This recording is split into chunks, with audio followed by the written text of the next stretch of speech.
saying to people, I am a morning person, and kind of self-declaring that so that they know generally I am that enthusiastic person. I'm up at 7, like actually working from 7, I'm up before that. Yeah. And people know that. And I try and do my LinkedIn stuff. I schedule a lot of my posts, but I try and do that in the morning because my brain is the most sharp. Yeah, I'm the same as well. And there's a lot of thought, isn't there, that say that you should do like kind of creative work in the morning, creative before kind of anything else. And so I try and do that as well. If I'm ever writing anything, it's in the morning. Yeah. So, yeah.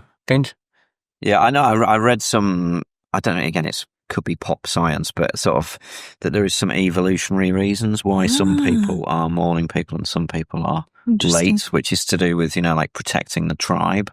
So what would you be in the tribe, Clem? Well, I'd be the person that is staying up later, looking out for people over, later on while other people have gone to sleep. Yeah, so that makes it's just sense, literally about it? trying to have cover almost 24 hours. So some people have sort of evolved to be up early and other people are later for those kind of reasons. Like I say, how they know that or whether it's pop science, I don't know. And what about the early people then? Would they be the ones like going out hunting, gathering, foraging? Well, again, it's just like shifts in a way. So they would do that earlier. Yeah. Then, so it sounds like both of you are sharpest in the morning. I'm sharpest in the afternoon. So it's covering a period of the day kind of thing. So just makes sense. Yeah. So that's the theory that I read. There's some reasons behind why that might be. Interesting. I know. Interesting. I like it. We're obviously just chatting away, which is great. It's great to do. So, Rachel, I suppose for anybody listening or watching, it'd be nice to just introduce yourself and just tell us a bit about yourself. Cool. Okay, so I'm Rachael. Yeah. I'm currently a head of technology working in data. I have a background that might not be your conventional background into technology. I actually have a degree in archaeology and anthropology, and I am a trained primary school teacher. I've been in technology for a good few years now. And I'm really, really keen on learning, growing, developing, and ultimately being the best leader that I can be, because I got into leadership because I was really passionate about the role that leaders play in the lives of their teams, and how actually, if you're serious about being a leader and growing, it is, I think, your responsibility to really embrace that, even if you are an accidental leader. And there's absolutely no problem in that. I think that's quite, that everybody has their own journeys. But then once you're a leader, you have that responsibility. So that's me. No, that's interesting. I think the accidental leader is an interesting one, isn't it? I think I certainly fell into that camp. Like my first leadership role, somebody said, I'm hiring somebody and they're going to be working with you and it's going to be your responsibility for that. And I was very much in your camp of, that's my responsibility. I really want to make sure that I do the best possible job for that person. But it was never an intention of mine to be a leader. Yeah. What about you, Clem? Yeah, I mean, I guess I got an opportunity to move into kind of a team lead or manager role reasonably early in my career, but I think I already kind of knew I quite like that. I like interacting with people. I like trying to support people and help them develop and things. So I was beginning to get a bit bored with writing code, if I'm honest, which is what I was doing beforehand. Yeah. So it was probably not something I didn't apply for it. Again, it was a growing company, and then somebody said, we think it'd be good to sort of take on the lead role for the team. And great. Okay. Just sort of got stuck in, really. So interesting. And do you like telling people what to do as well?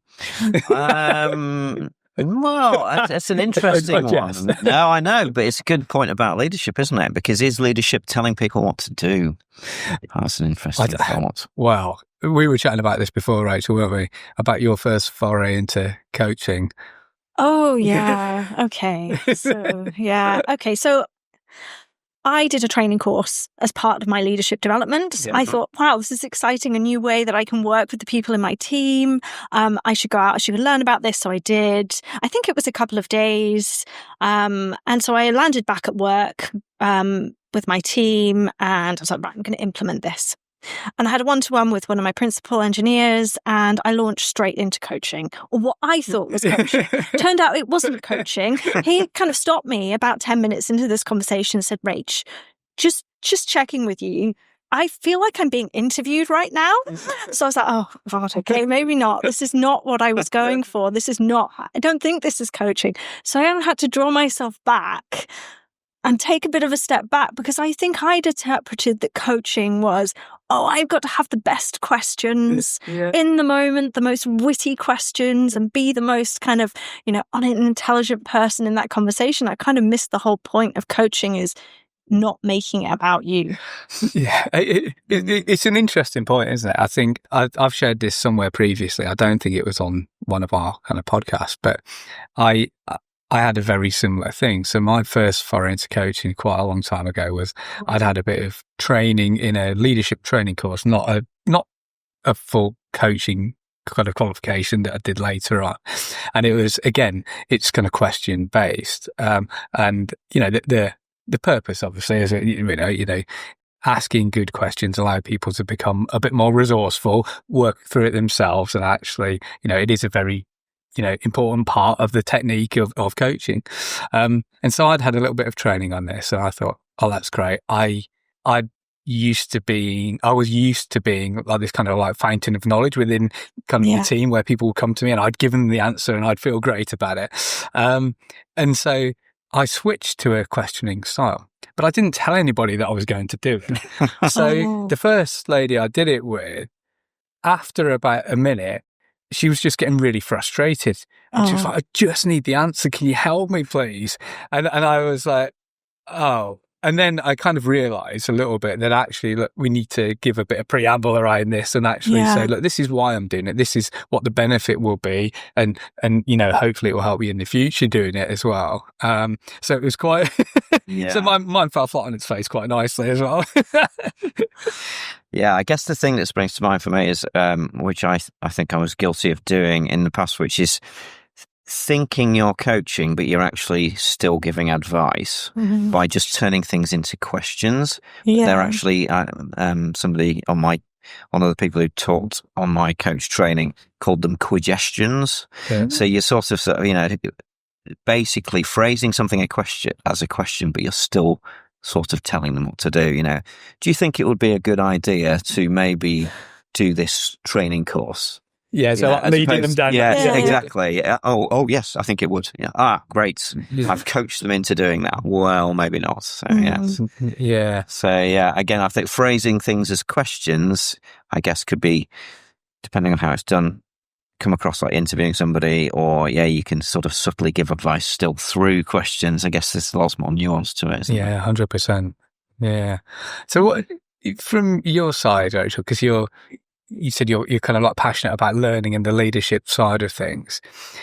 What's, from leaders that you've had, what's kind of been the best kind of leadership advice you've had? Oh my gosh.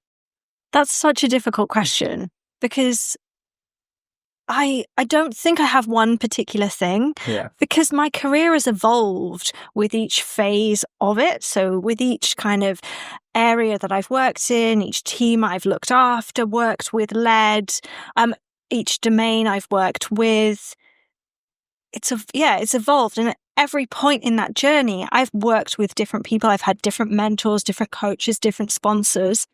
And I think that from each one of those people, I've learned something different. Yeah. And that's been really, really powerful. So I don't think I have one particular thing other than just kind of what leadership is. Yeah. Perhaps. So I'm a firm believer, and this comes from actually a particular training course called Leadership Beyond the Theory, which is amazing, by the way. But it's about defining leadership as leaders set the standard pace and tone. So for every leader, that might be very different. Yeah. But that for me was really powerful, because I was kind of looking around going, what even is a leader? What am I even doing here? Yeah. What should I be? Yeah. And that's really helped me. So every time things have changed for me, I've kind of kept hold of that and thought, well, in this particular role, this is my standard pace and tone. Yeah. And back to what you were saying about coaching and introducing change to your team when you're going to change the way that you're going to work, perhaps, and kind of highlighting that. I think also being clear with your team what you, as the leader in that moment, what your standards, pace and tone are, not making people guess, is quite a useful way I found anyway of signposting. Yeah. Okay. But what do you think? Yeah. No. Yeah.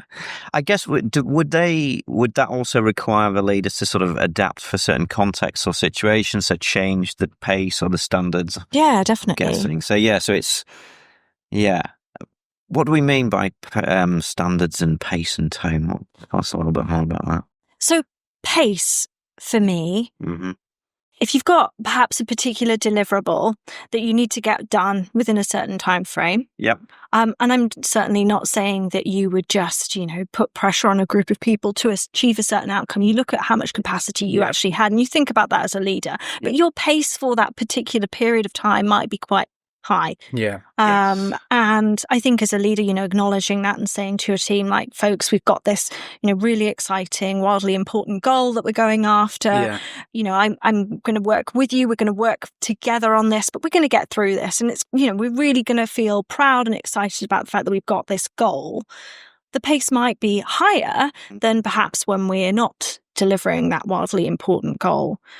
I think, you've got to be careful because you've got to maintain a good pace. I think standards, just going back to that quickly, and I appreciate the fact that, I'm hogging the microphone here, but standards, whether you know it, whether you believe it or not, the standards you project as a leader will impact the standards that your team think are normal. So if I rock up at 11 o'clock, unplanned, don't communicate that, I'm arriving at 11 o'clock, but, my time has just slipped and, it's just unfortunate. And this is how, we as a team act. I think that sets a standard for the team that you might not want. Yeah. Yeah. So, I don't know if that absolutely. Yeah. And I think the pace one's an interesting one for me as well. So, in my other life outside of coaching and podcasting, we're in like the recruitment and kind of consultancy world. And you've obviously got a consultancy kind of background, and often that's very fast paced, often very reactive, and often kind of competitive in terms of you need to deliver something competing against somebody else. So often it's a very kind of frantic kind of pace, kind of all the time.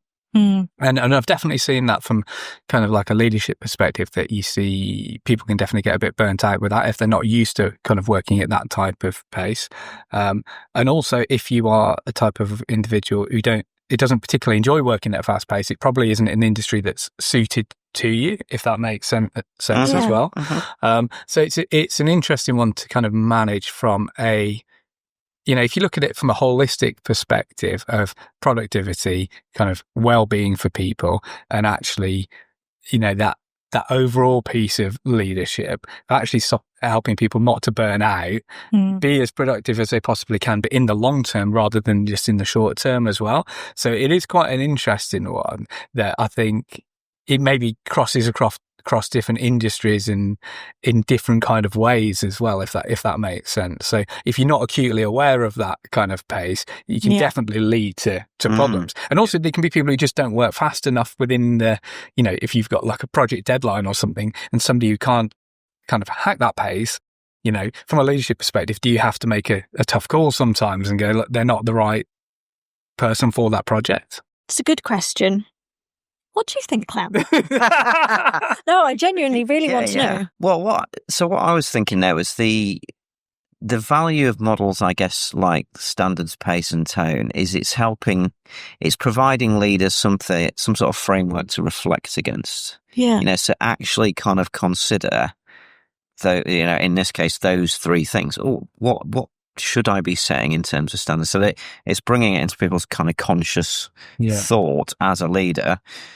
This is my role to set standards. What am I expecting of the team? Yeah. How can I be clear about that? What's the pace we currently need?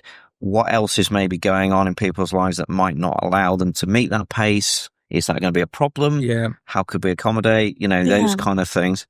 And then the tone as well is a really interesting one for me. What leaders say and how they phrase things and the choice of words or the tone of, of it has such an impact that I think lots of people don't really even consider. And often it's sort of, I guess, another angle of accidental is sometimes people think, I have no idea why that's happened like that. And it's just because of the way they put something across. Do you know what? It is so interesting that I think the being purposeful with what you say and how you show up as a leader is actually much more important than I perhaps gave it. Yeah, it's much more important than I thought it was when I first kind of came into the role. And over time, you learn it more and more. And I think some people naturally show up quite well. And actually, you have people who are who are naturally quite good leaders, set good standards and tone and maybe pace, and just actually portray that. And sometimes those type of people almost fall into leadership roles because they are kind of acting in that kind of way. But I certainly find the first time I took an actual ND type role leading a business, that you're expected to be the face of the business, show up at the town halls and, communicate what the business is doing. And actually, like, the first time you do it, you really think, oh, well, I was really quite nervous, but I was actually, how do I actually do this? How do I deliver it in a way that will communicate what we're trying to do? And was probably terrible at it for the first 10 or 15 times. And I'm not saying I've got that much better at it, but I think you learn over practice, and you again, if you reflect and you have more awareness, then you do, having these type of conversations helps you improve that as well. Yes. Yeah. Yeah, I think that's interesting. I think being aware and being invested in actually learning and improving is the important thing there for me, because nobody's perfect. Yeah. Nobody is the finished them. Yeah. And so we've all got the opportunity, I think, to really think about, what could I be doing better? How could I be doing better? And then reaching out for support when we identify that. And we might not actually know what we should be improving. Yeah. And I think then asking for feedback and leaning into that is really, really, really important. Yeah. It can be quite scary because you put yourself in a vulnerable position, but I do believe that is really important. Yeah. I mean, I've certainly had feedback in the past that I've gone, oh, wow, okay. But I've been the better for it because I've had that feedback and then I've had the chance to be able to learn from it. Yeah. Mm-hmm. So I think that's really interesting. What feedback have you had? That's and I'll share some of mine as well. Okay, cool. I'll share one particular piece of feedback that I actually received from one of my directs quite recently. So I have a habit, and this I think transcends my work and my home life. I'm not a very patient person. Okay. I'm quite interested in, like, okay, right, we're moving on, we're going towards the next thing. I'm quite ambitious and I'm actually quite competitive, if I'm being completely honest. Mm-hmm. So I find, especially with Zoom calls, that when I'm finished the call, I will end the call. And sometimes that's a little bit too soon for people. They haven't quite finished what they needed to discuss. We've not had the end of the call. Mm-hmm. Thank you, everybody. And because they've been meetings that I've set up, I've also had the power to end meeting for all. Yeah. So that kind of blunt, Rachel's ended the call. And we've got to the stage now with my team, it's kind of become a bit of a running joke that this is what Rachel sometimes does. I'm getting better. Yeah. I'm trying to pause a bit more. I find it really awkward, if I'm honest. But do you do it on phone calls as well? Yeah, terrible for phone calls. But because now a lot of the conversations I have are on Zoom, it's kind of more obvious. Rachel's done, ended the call.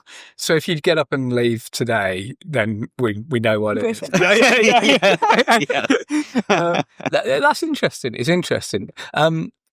But I think well, my initial take from that, which is quite interesting, I think it's interesting, is that someone in your team has felt safe enough to give you that feedback, and that you've taken it on board. You're having a joke about it. We're talking about it now. I think there's plenty of teams where that will be known that somebody's like that, but they wouldn't share it with the manager. Yes. I don't know what you think. Absolutely, yeah.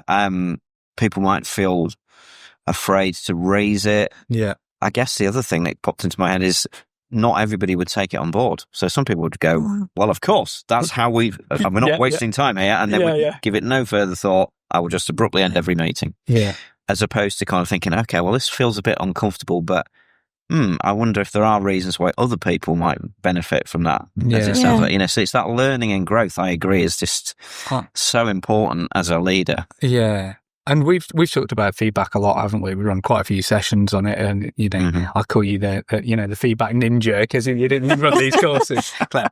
And so one of the things that I learned from you, which or I suppose I kind of reflected on and I've taken on board, is that so initially when you talk about kind of feedback, often you talk about as the manager or leader giving feedback to somebody else. Yes. But then there's the higher levels of it of actually receiving feedback yourself and then kind of creating a culture that is an open and safe, psychologically safe environment where everybody can have peer-to-peer feedback and a bit like you've had with yourself, feel open and free to have that kind of conversation with it. And, there's these different kind of levels of it, and it can probably go even higher if we get a bit philosophical with it. But I find it kind of fascinating when I reflect back on different environments that I've been in with different kind of people who've been either working for me in the past or I've worked for other people where I've certainly not felt safe enough to give that kind of feedback, or not brave enough as a leader to kind of give it as well. So, so I think that's testament to you, Rachel, that people are giving you that. I tell you what, it's a really good point, though. If you are a leader and you have a team, well, you can be a leader without a team, but I'm talking specifically if you've got a team, people reporting into you, and one of those people does take the time, has the gumption to give you feedback. Yeah. I think that's amazing. Yeah. That's amazing for them. They are an individual that actually, if they have taken the time to do that and they have the courage. Yeah. That's great. But the environment, it is proof that you have an environment that actually people feel safe enough. Yeah. And this particular individual who gave me the feedback is the most observant person I've ever worked with. He's absolutely got the superpower of being able to completely listen and absorb a lot of what goes on in the subtext of things. And so when he gave me this feedback, I was like, wow, cool. Okay. Yeah. Because even my family haven't. Okay. So no expectation that any of them are watching this, but. Yeah. Have you spoken to your family about it? Oh, yeah. Yeah. And at home. How did they react? Oh, they were like, yeah. You've been doing this for years. We've never wanted to mention it. Yeah, awkward. Yeah. I think it's just been a running joke. I think it's been one of those things that actually at home, it's just like, well, that's Rach. Yeah. She just does that. But when you apply that in a leadership context or a work context, suddenly the impact is greater. Yeah, it's interesting, isn't it? So I said I'd share one of mine. So one of the bits of feedback I got, and it was actually when I was doing my coach training course, was that I talk too much. And for a coach, that's terrible because it's more asking questions, listening. It's about the other person and it's in service of them trying to help it. And again, I then mentioned that to other people and it was quite similar as well. And actually, when I reflect on it, I know I do. I am a talker. Like some people are more naturally a listener. Some people are more naturally a talker. And so it's one of those that I've tried really hard since to then try and listen more. But even when we do this, I'll end up talking quite a lot because I like it. But at least you're aware and you've had the opportunity, haven't you, to understand, and then you can do with that what you want to. It's very true. And I think, again, going back to leadership skills, right? So listening is a superpower in leadership, in my opinion. And it's taken me quite a long time to understand it. And the coaching's really helped with that. I think we were chatting before, I think, about somebody that you know who used to interview by talking at somebody for 45 minutes and then say, great work, you're on board, and then come in. And I know people who are a bit like that as well. Wow. Interestingly, I believe that my interviewing skills have got much better over time with becoming much better at listening. Yeah. So I just wanted to get your thoughts on the kind of talking versus listening in leadership. Balance. I think it's all about balance. So sometimes there is a time when, as a leader, you need to make a decision. You need to give your teams the clarity. And in that moment, if you just continue to listen and you keep explaining the situation and going over and over and you don't move forward, that's not helpful. Mm-hmm. But at the same time, you've got to get that balance right between, I think, listening and being curious for just a bit longer than you might be comfortable with to really understand what is going on. And that is incredibly hard when there is a huge amount of pressure around you. You might be in the middle of an incident, you might be in the middle of an issue, but understanding at the start as much as possible will pay dividends throughout. I think that's a balance. And I'm not saying I get it right, but I definitely try and make sure that I'm conscious of that balance. Yeah. Fantastic. What do you think? Yeah, I very much agree with the balance thing. That's for me, that's I guess a core value, everything in balance. That taking anything to an extreme is likely to be challenging. And in fact, that reminds me of a typical exercise they do on coach training is they get you to do a really difficult exercise where you literally have to listen to somebody for 10 minutes and you're not allowed to say anything. All you can say is, and go on. Yeah. Or something along those lines, or tell me more. Yeah. And it's so difficult because we're just not used to listening without being able to kind of interject or come back with something ourselves. So yeah, balance is really important. The thing there's an acronym, WAIT, why am I talking, which I often introduce to leaders if they've not come across it. Yeah. So, and again, I guess it's about that conscious thought. Why am I talking? Do I need to be talking here? Has the other person got more to say? I'll actually pause, and there's a kind of practical thing. Put your tongue in the roof of your mouth.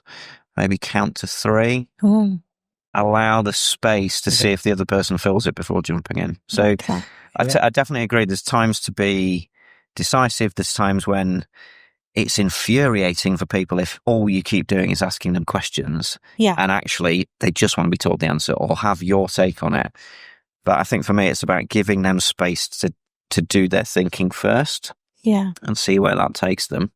And then when they sort of, when you get to the point where they're actually going, well, what do you think? Okay, well, what I think is this, that, and the other. So that's the kind of, I guess, how I try to approach it. And again, get it wrong lots of times. But I think it's about being conscious, isn't it? Because you are conscious of it. And I love that WAIT idea. I think that's great. I'm definitely going to start using that. I think our attention is pulled in so many different directions now, like our smartphones, our computers. Most people have got 2 screens going on. I can tell you, though, people do notice. If you're looking at 2 screens and you're having a one-on-one with them and you're looking at something else, that it's not the same kind of conversation that you might have if you genuinely focus on them. So my top tip actually on that I've come across is hide things like the self view, because that's distracting. I personally don't want to see myself while I'm talking to somebody else. I get that there are reasons why people might want that because they're conscious of, how I might be presenting, but I find that helps with my distraction levels. Turn off the other screen, put your phone down, and just listen to people. And I've been trying to do this more in my home life as well, because again, I think we have the same conversations sometimes, and that's perhaps because we're not listening to each other as much as we could. 100%. Yeah, the being fully present with somebody, is massively, it's so important. I was smiling and laughing about the self-screen thing. I think, I was going in my head, maybe I'm too vain looking at myself. I like looking at myself on the screen. But you're right, it's an absolute distraction, isn't it? It's like me looking in the mirror, oh, my hair doesn't look great today. Oh, what were you saying? Yeah, but from a pure coaching perspective, I think we've chatted about this before, and I don't think I've shared it, but so I'm quite into actually meditation and yoga, and for that reason of trying to be a lot more present in things. Certainly in my role previously, before being with Exalto, I found I was just getting pulled left, right and centre all over the place, and I wasn't being present with my family and kids and stuff, and actually let's try and calm and get a little bit more balance back into it. So before doing a coaching session, I'll always do a 5-minute meditation so that I'm fully present with the person, because it is in service of that person. Yeah. And actually just trying to take kind of like mindful breaks or whatever you do. I like running and other things as well, and things that just set you back, just being fully present before going into something. So I've got a brain that's kind of a bit all over the place as well. So I need those resets sometimes. So like exercise is a bit of a superpower thing for me to get myself back into that. And I've got the luxury of, because it's our own company, that I can manage my own time a little bit, but it can be a little bit harder if you're on other people's times and agendas with that. Yeah, that's true. But I still think, though, that you can carve out time. So things like, I love coffee. I'm Me too. Yeah. so obsessed with coffee. Really nice coffee really makes my day. Mm-hmm. But just taking that as an opportunity to pause and not drinking my coffee with my phone. Yeah. Yes. Just, I'm very, very conscious of things like my phone and the pull of things like, LinkedIn I think is great for many reasons, but you can get totally sucked into it. Yeah. Do you do the mindful coffee making? Do you have a coffee machine? I do have a coffee machine.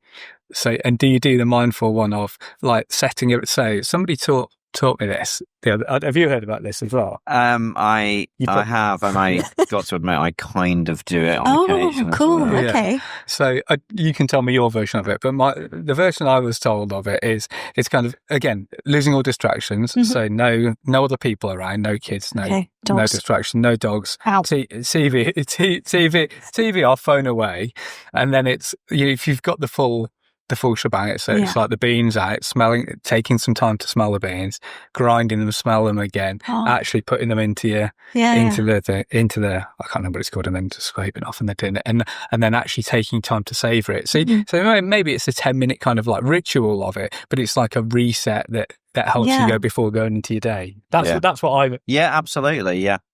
I do some of what you've said there. But all of our secrets. Yeah. I guess it is the ritual and kind of consciously pausing. Yeah. I think so. There's two things one is making a coffee or making a tea and actually doing it properly, as I would say it. But maybe that's me being a coffee snob. Yeah. But, the whole, like using a manual filter and pouring the water over it and grinding the beans.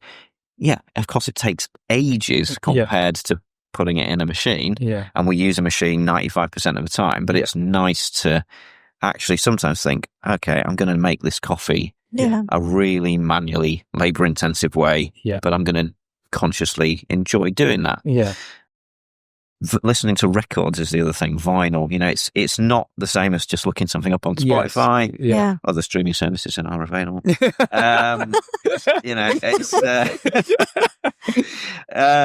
Actually, having to put a record on, probably get the dust off it, put the, to me that is a ritual to sort of pause and take time. Yeah. I've recently taken up gardening. I am terrible. I am so bad. Yeah. And I absolutely appreciate that this is a privilege that I have a garden. I didn't always have a garden. Yeah. But just that has been also something that's helped me to kind of pause and just think about things. And what are you growing? Oh my gosh. Yeah, go on. Yeah, go on. I am growing badly a collection of different lavender plants because it's the only thing I've managed to keep alive. Everything else is kind of inherited in the garden and it's more of a, can we preserve this? Yeah. I've had to rip out a lot, which has been quite sad because I've got 2 dogs and they will just snuffle and eat stuff. But my dad had a very, very intense job, very, very high pressure. And I once asked him, how do you deal with the stress of that? Because he really was dealing life and death. Yeah. His advice was, if you can do something like gardening, do something that takes you out of your mind and the way that you're thinking so that you can focus completely on something else. And I didn't embrace that for a very long time, but now I'm trying to, as I said, though, really badly. It's quite interesting, that, isn't it, about the gardening? So my mum actually does loads of gardening, has got a massive garden, absolutely loved it. And I subconsciously, I think I associate calmness with that type of thing. So I have tried a little bit of gardening. I've been growing some peppers inside with my kids this year. We've got some coming through, which is quite cool. But the hands thing. So I've heard, I don't know if you've heard this as well, but there's some science behind it. I can't remember where I've heard it, and I could be getting this completely wrong, but I've heard that if you do exercises or anything where you use both hands, then you're activating both sides of your brain, and actually you can't be distracted, and that you've taken away to other things. So it's actually like it's again sometimes like doing very hard exercise, or one of the other things I do is like a lot of mountain biking that I like. And when it's quite hard and running downhill or going downhill, or you're like doing trail running downhill, you have to really concentrate, otherwise you're going to hurt yourself. Because you're concentrating so hard in the moment, you're present on it, that actually it's quite mindful, because it's taking you away from other distractions in it. And I've heard that gardening and cooking are the same, because you're using both hands at the same time. So you're kind of fully absorbed in it. And that's why it's so good. Now, again, I can't remember the exact detail on it, but I think that's some of the reason behind it. That's really interesting. That is interesting. Yeah. So I don't know, but it's weird though. I know obviously we're chatting about leadership and everything, but I think that when we talk to coach people, we talk to coach the whole person, aren't we? Rather than just a situation. Yeah. And I do think that, you know, often in kind of like leadership stuff, we don't necessarily look at the whole kind of thing around it. We just often go into this is their situation, this is what it is, rather than taking a bit more of a holistic kind of approach at it. And I'm a bit more interested in the holistic kind of thing. I don't know what you guys' take on that is. I think people are fascinating. Seriously, people are amazing. Yeah. I think just getting the opportunity to understand how somebody else might have thought about or be approaching something is an amazing opportunity. In leadership, you get that if you're really embracing your one-to-ones and you're really listening to your team, and, you know, like you genuinely are trying to understand. In the past, I've been quite guarded about elements of basically the totality of my outside of work persona, because I was worried that it would make me somewhat less professional at work. I mean, I have 2 dogs. I live in a village in Yorkshire. And I garden. So it's not particularly sensational or exciting. But in my mind, I was like, I need to keep this very, very, very private. Yeah.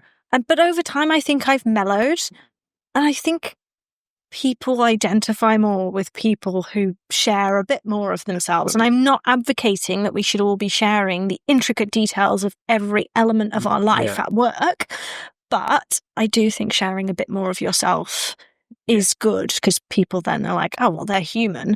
And then listening to the other people when they share and genuinely listening to learn and remember is pretty powerful. Yeah. Yeah. I tend to agree. I think I probably am naturally a bit of a sharer. I think I probably had to learn maybe to row back a little bit as well. And it's an interesting one, isn't it? So I know certainly when I talk about kind of like my dad and that kind of era of when they were in work, it was, you know, if you were in a leadership role, you wouldn't associate, you wouldn't go out of work with any of your team, you know, you wouldn't share anything about anything. And it's very much us and them type approach. And I think the modern way of leadership is very different. And, you know, psychological safety, I know you're, again, an expert on this subject, Clem, that actually, you know, I think someone said to me that vulnerability is like the key to trust. And I do genuinely believe that, but there is that bit of, can you be too vulnerable at the wrong time and overshare too much, and does that you know, there's I guess that's balance again, isn't it? So I think your point about not, if you share something about your personal life, there's huge benefits in doing that as a leader, but of course there's always going to be stuff that we hold totally personal that we don't want to share, and that's absolutely okay, and that's absolutely so. It's not a sort of binary thing that either a leader needs to share everything that's going on in their life or absolutely nothing. There's probably a comfortable middle ground. But I guess what we've just been talking about here, you know, the benefits of things like taking time to make coffee, gardening, these kind of mindful pursuits, if we talk about those as leaders with our teams and at work, and we encourage others to do the same, then they will also get the benefits, which is ultimately for, you know, the benefit of the company and of the organization. And it also shows we're human. We're not just sort of work robots that come in and do a job. So, for me, I think it's a really important thing to kind of have that vulnerability, have that sharing of us as people, not just as employees. Work robots. Work Yeah. robots. Yeah, work robots. That's an interesting phrase, isn't it? I don't know why that's popped into my head. Why has that come to mind? I don't know. But AI, maybe. I was actually going to ask you. Those Boston dog things. But I was going to ask you about AI as well.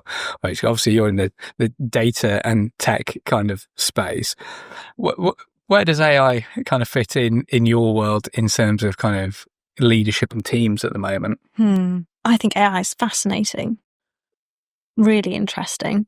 I think it's another opportunity for people to learn about. It's a new technology. It's something that we can learn about, try to understand, and then potentially work out how we can use it. I think for leaders working in technology, a phrase that I've heard that I really like is being ambitious but being cautious.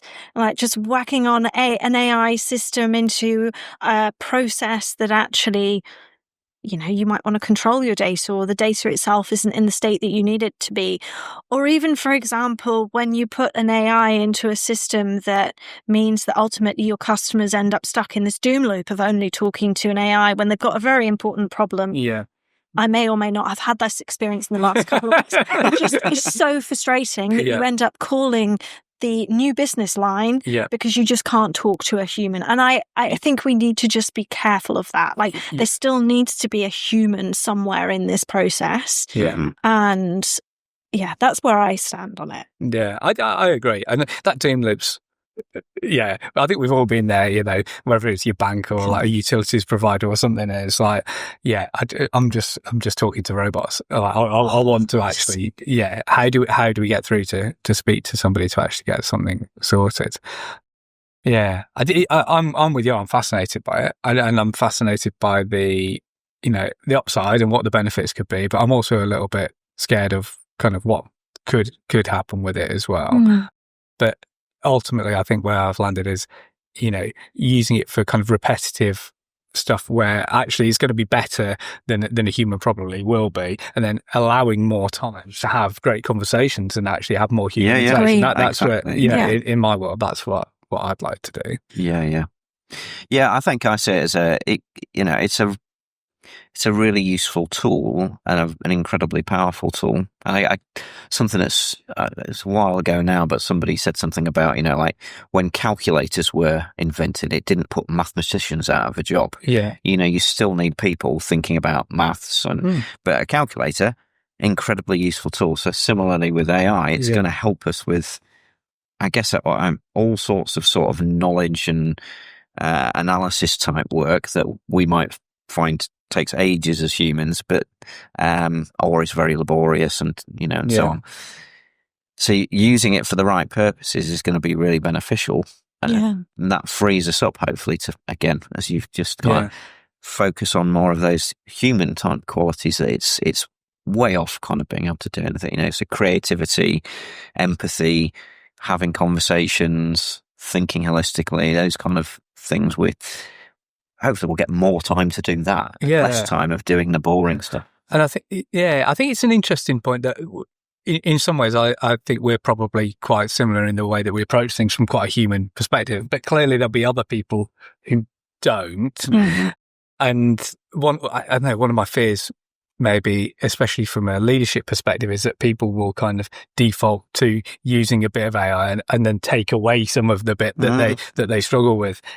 Certainly we've seen it in the coaching space where there are now AI coaches, which, for me personally, I've had plenty of coaching myself. I was like, the last thing I'd want is a computer giving me the coaching, because I value the interaction piece. But I'm sure there'll be plenty of people who might do it as well. Yeah.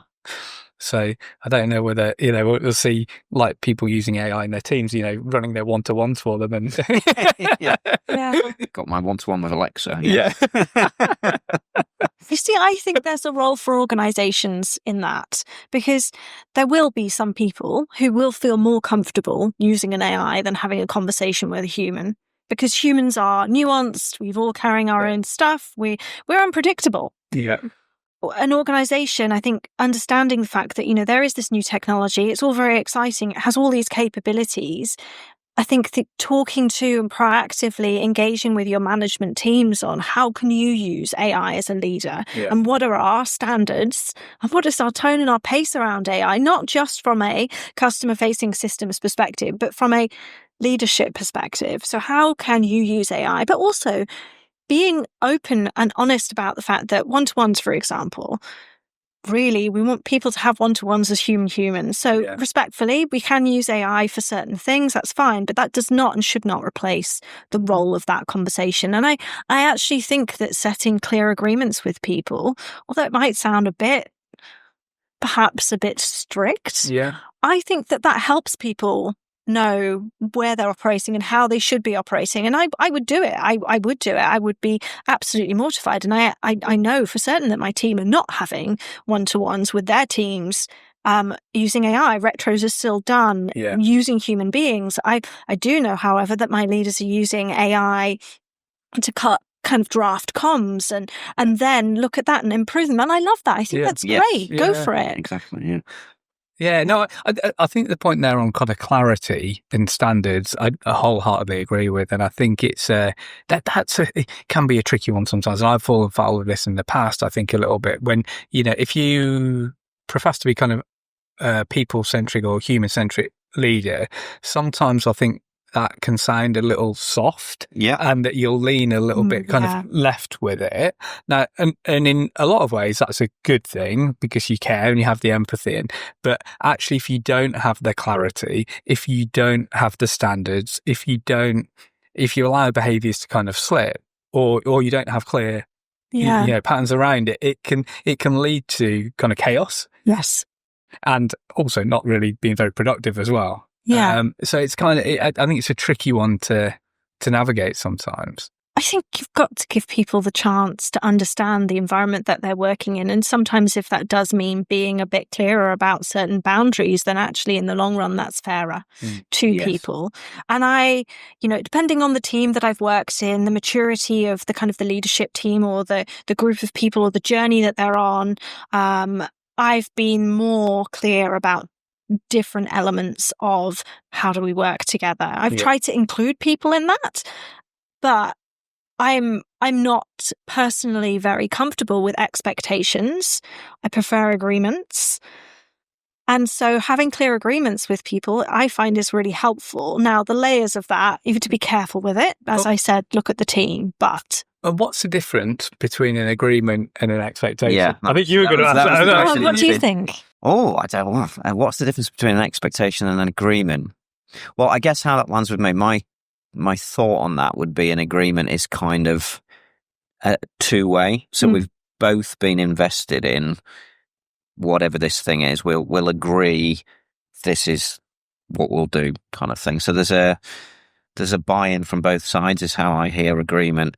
Expectation often sounds like there's something a little bit unsaid. So maybe there's an expectation that, I don't know, whatever it might be, we will work overtime to hit this project deadline, but nobody's actually stated that. So it's a kind of slightly vague thing. So that, I don't know if that's what you... That's exactly it. Yeah. That's exactly how I had to think about it. And that's a brilliant example of that. If you have an agreement with a team and you say, look, we've got this thing to deliver, but we're going to approve overtime. And, it would be really helpful if people can work overtime. But the agreement is if you work these extra hours, the overtime will be paid. And expectation is exactly what you just said. It's kind of, and I think that murkiness of, well, I think this and you think that, but we haven't actually had the conversation where we've come together and agreed that actually, that the boundaries are here, then how in the world are we ever going to get to the stage where we both feel kind of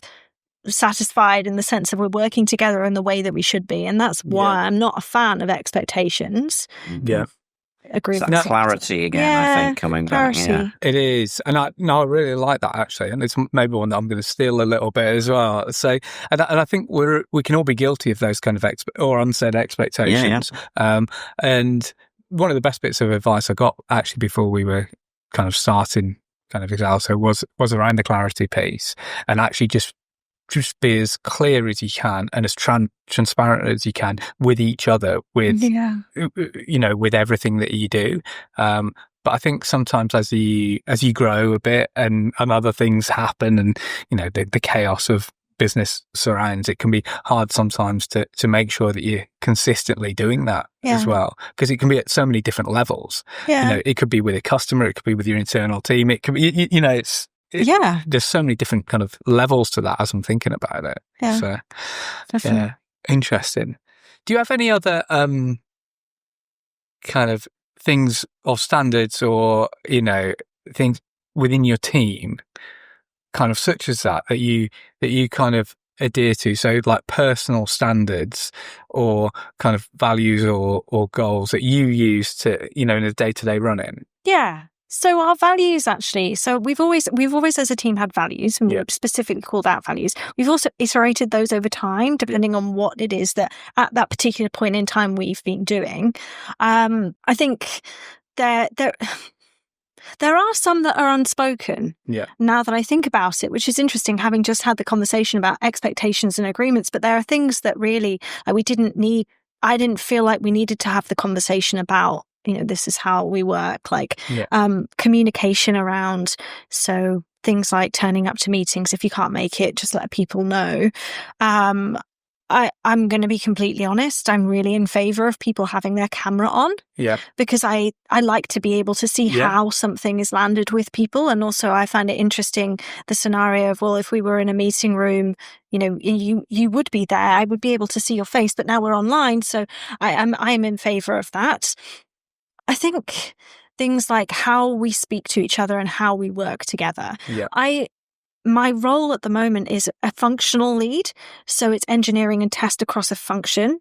I've always tried to work with that team and instill in that team a sense that although there are things that are owned within the different teams, there is an accountability across the function.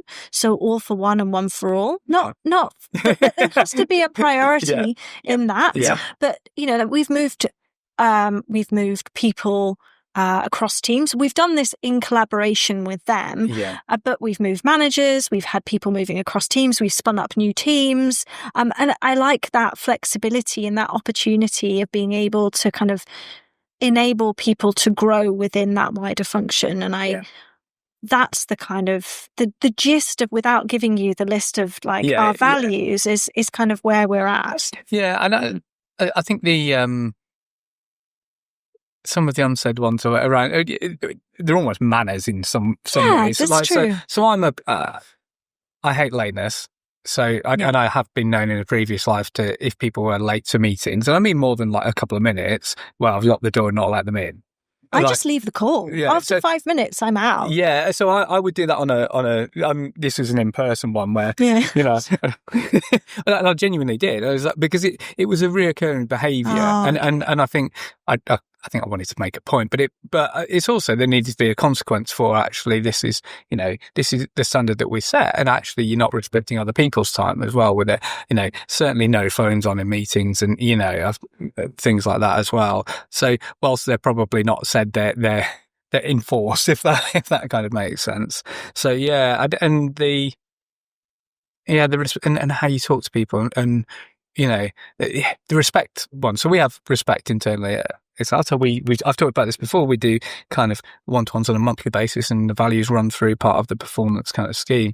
And I think there's it's one that is talked about a lot, and actually what it means to other people as well, because it's an interesting one, because if you don't have the behaviours aligned against it, then actually what does it, what respect to me might mean a very different thing to you. Or you. So, I find that it's an interesting one.